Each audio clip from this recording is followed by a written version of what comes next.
and hearty welcome to our chief guest, M. Kodandaram Reddy Garu. Popularly known as Professor Kodandaram Reddy Garu is an Indian activist, politician. We are truly grateful for gracing us with your valuable time.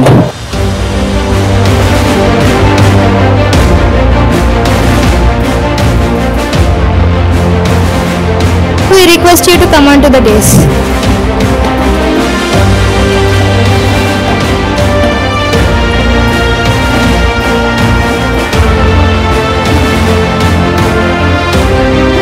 We request you to address the gathering with your valuable words. I request our honorable chief guest, Kodandaram Reddy Garu.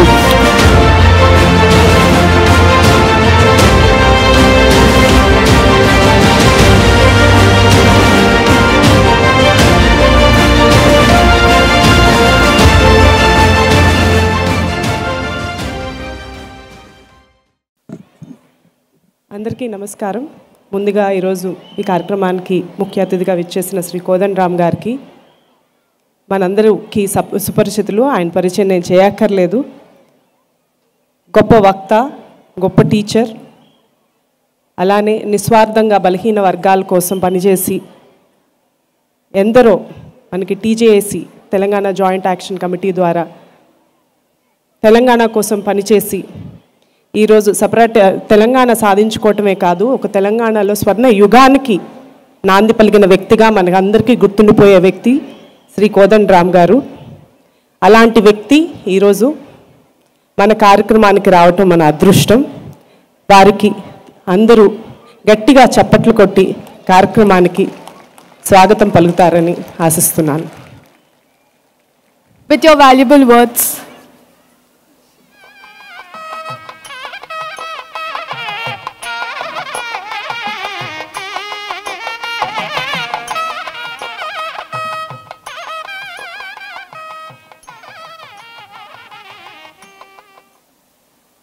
వేదిక మీద ఉన్న పెద్దలు రుద్రం దేవి గారు, అదేవిధంగా మన principal గారికి, మీ అందరికీ పేరు పేరున వందనం. పిల్లలందరికీ ఆశీస్సులు. మేము కూడా మీలాగా ఒకప్పుడు స్కూలు చదువుకున్న వాళ్ళమే, దాటి కాలేజీ పూర్తి చేసుకొని ఇవాళ ఇక్కడి దాకా రాగలిగినాం. అందుకని స్కూల్ డే అనగానే నా అనుభవం ప్రకారం అది ఒక గొప్ప రిలీఫ్ లాగా ఉంటుంది. ఆ సంవత్సరం చేసిన మొత్తం కార్యకలాపాలన్నింటినీ ప్రదర్శించడానికి ఇది ఒక వేదిక. ఇక ఈ సంవత్సరం బోధన అయితే పూర్తయింది, టీచింగ్ అయిపోయింది. మొత్తంగా ఒక వినోదం కోసం ఈ స్కూల్ డే ఆటపాటల కార్యక్రమాలు చూడొచ్చు. చాలా గొప్ప ఒక సంవత్సరాన్ని ముగించటానికి, ఒక విద్యా సంవత్సరాన్ని, అకాడమిక్ ఇయర్ని ముగించటానికి ఈ యాన్యువల్ డే కంటే ఇంకా గొప్ప కార్యక్రమం ఏది సాధ్యం కాదని నేను అనుకుంటున్నా. అట్లాంటి కార్యక్రమంలో ఉపన్యాసం ఇవ్వటం అంటే మంచి సినిమా వస్తుంటే మధ్యన కమర్షియల్ బ్రేక్ ఇచ్చినట్టే ఉంటుంది. కాబట్టి నేను కూడా సాహసం చేయను, ఎక్కువసేపు మాట్లాడను. కానీ కొన్ని విషయాలు మీతో పంచుకోవాలి. వారు రుద్రం దేవి గారు చెప్పిన చాలా విషయాలు నాకు నచ్చినాయి. మేము పిల్లల సమగ్ర అభివృద్ధి కోసం ప్రయత్నం చేస్తామని అన్నారు. అది చాలా బాగుంది ఆలోచన. అదేవిధంగా క్యాంపస్ అంటే ఇరుకు గదులు కాదు, విశాలమైన ఆవరణ ఉండాలి, అది పచ్చని ప్రశాంతమైన వాతావరణం ఉండాలి, అప్పుడే చదువు సాధ్యమవుతుందని నమ్మినటువంటి వారు. ఈ రెండు విషయాలు కూడా ఈ విజ్ఞానికి సంబంధించి నాకు చాలా నచ్చినటువంటి విషయాలు. ఒక మాట మీ అందరికీ చెప్పాల్సింది ఏంటంటే, ఇవాళ మనం అందరం కూడా చదువు అనగానే మార్కులు ఒక్కటే దృష్టిలో పెట్టుకుంటాం. నేను కూడా అట్లనే అనుకున్నాను. కానీ ఒకరోజు శాంతాసినా గారితో మేము రంగారెడ్డి జిల్లాలో గ్రామాల్లో విద్యా పరిస్థితుల గురించి చదువు తెలుసుకుందామని సర్వే చేయటానికి వెళ్ళాను. శంకరపల్లి మండలం, ఎక్కువ దూరం లేదు.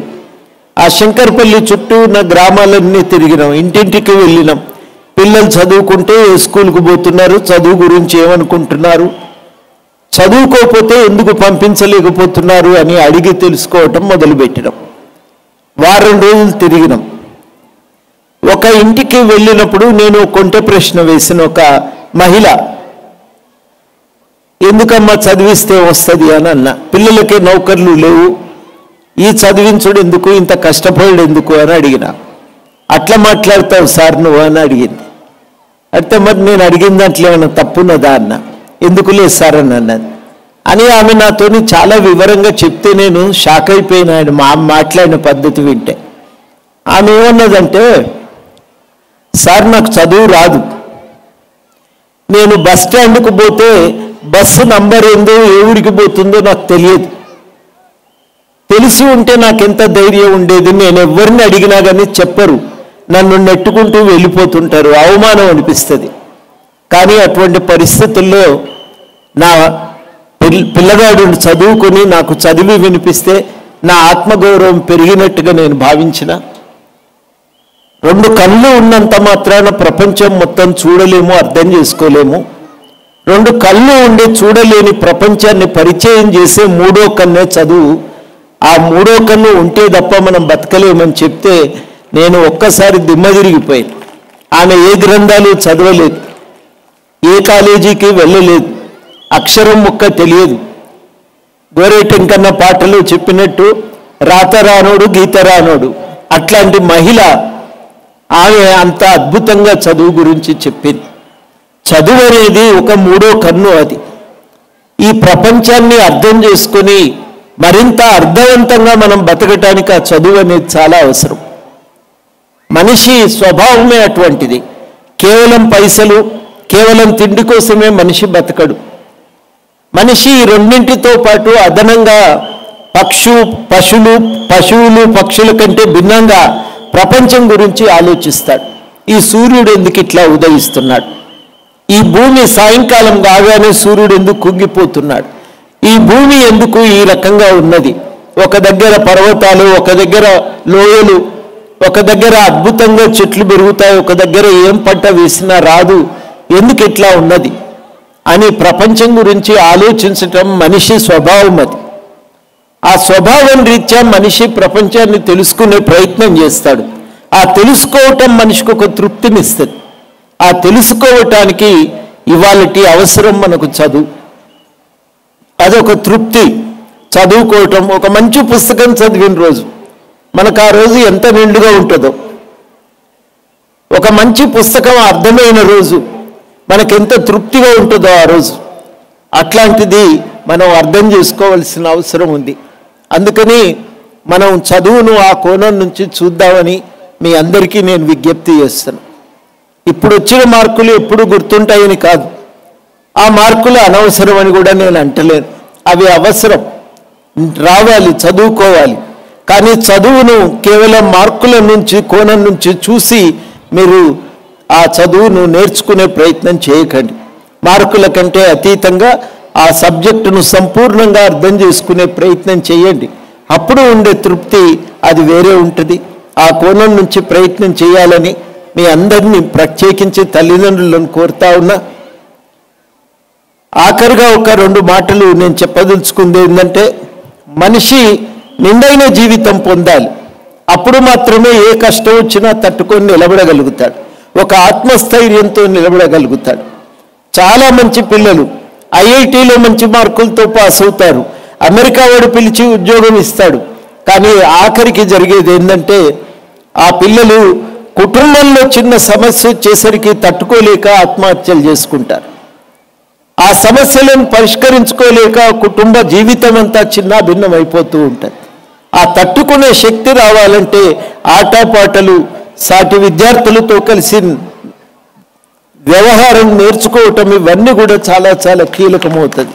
అది నేర్చుకోవలసిందిగా మనం పిల్లలను ప్రోత్సహించాలి. ఈ సమాజంలో బతకటానికి కావలసిన శక్తి కావాలి. అందుకని బెర్నాడ్ షా గారు మేము చిన్నప్పుడు చదువుకున్నాం. తన పిల్లవాళ్ళకి ఉత్తరం రాస్తాడు, ఇప్పుడు నువ్వు స్కూల్ అయిపోయి సమాజంలోకి అడుగుపెట్టిన తర్వాత ఆ సమాజంలో నిరంతరం ఒక ఘర్షణే. అక్కడ పాత క్వశ్చన్ పేపర్స్ రావు, ఒక్కొక్కసారి పాత క్వశ్చన్ పేపర్సే రిపీట్ అవుతుంటాయి, కానీ కొత్త సమాధానాలు చెప్పవలసి వస్తుంది.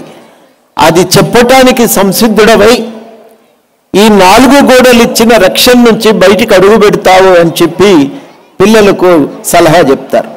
ఇవాళ మనం కూడా ఆ రకంగా వాళ్ళను సుశిక్తులను చేయాలి, నిలదొక్కునే శక్తి రావాలి. దానికోసం లెక్కలు ఎంత ముఖ్యమో తన అభిప్రాయాలను వ్యక్తం చేయటానికి భాష అంతే ముఖ్యం.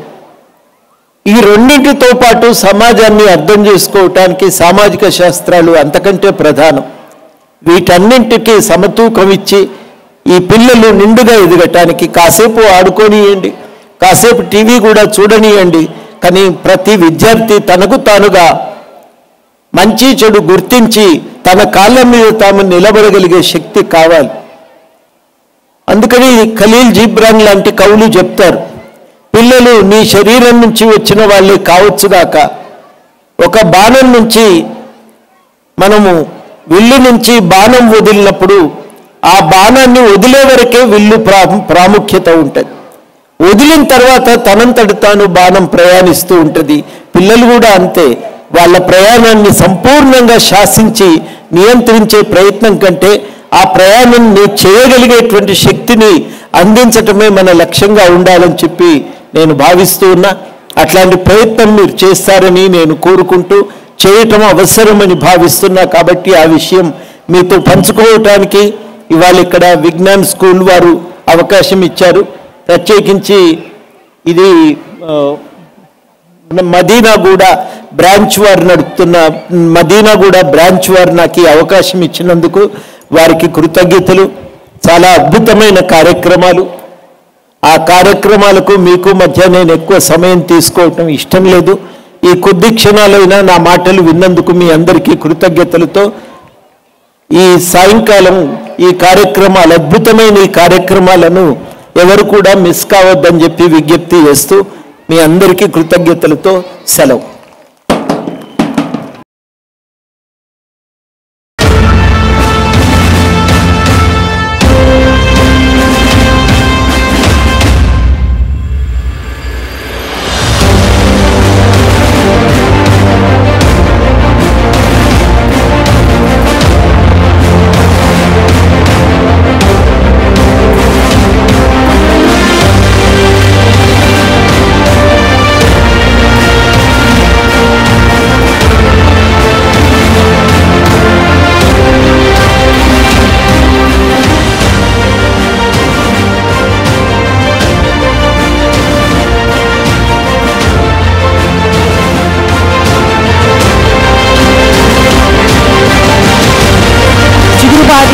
Ragamanjiro 10C1 got marks 479 out of 500 with a percentage of 95.8 in the academic year 2023-2024. Chella Venkata Shiva Sai Sritam from 6 Tulips got the merit scholarship of 100%.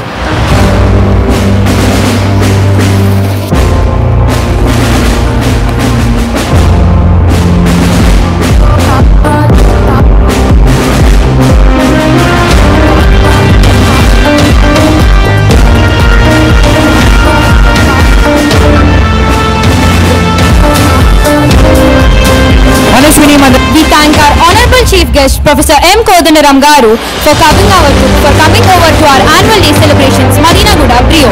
This was a great opportunity for us to meet you and listen to you. Now I request our Vice Chairperson Srimati Rani Rudramadevi Garu to felicitate our Honorable Chief Guest Professor M. Kodandaram Garu.